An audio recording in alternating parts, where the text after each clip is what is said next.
బృహన్ముంబై నగరపాలక సంస్థ బీఎంసీ ఎన్నికల్లో బీజేపీ శివసేన షిండే కూటమిదే విజయమని ఎగ్జిట్ పోల్స్ అంచనా వేశాయి. ముంబైలో 227 వార్డులకు గాను బీజేపీ కూటమి 138 స్థానాల్లో విజయం సాధిస్తుందని జన్మత్ అంచనా వేసింది. శివసేన యూబీటీ కూటమి 62, కాంగ్రెస్ కూటమి 20, ఇతరులు 7 స్థానాలు కైవసం చేసుకుంటారని వెల్లడించింది. జేబీసీ పోల్స్ కూడా బీజేపీ కూటమి వైపే మొగ్గు చూపింది. బీజేపీ కూటమి 138, శివసేన యూబీటీ కూటమి 59, కాంగ్రెస్ కూటమి 23, ఇతరులు 7 స్థానాలు గెలుచుకుంటాయని జేబీసీ పేర్కొంది. 129 నుంచి 146 స్థానాల్లో బీజేపీ కూటమి సత్తా చాటుతుందని టైమ్స్ నౌ అంచనా వేసింది.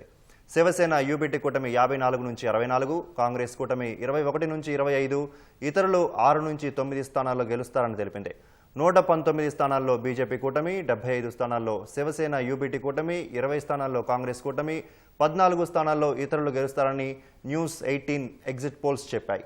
యాక్సిస్ మై ఇండియా అంచనా ప్రకారం బీజేపీ కూటమి 131 నుంచి 151, శివసేన యూబీటీ కూటమి 58 నుంచి 68, కాంగ్రెస్ కూటమి 12 నుంచి 16, ఇతరులు 6 నుంచి 12 స్థానాలను దక్కించుకోనున్నాయి.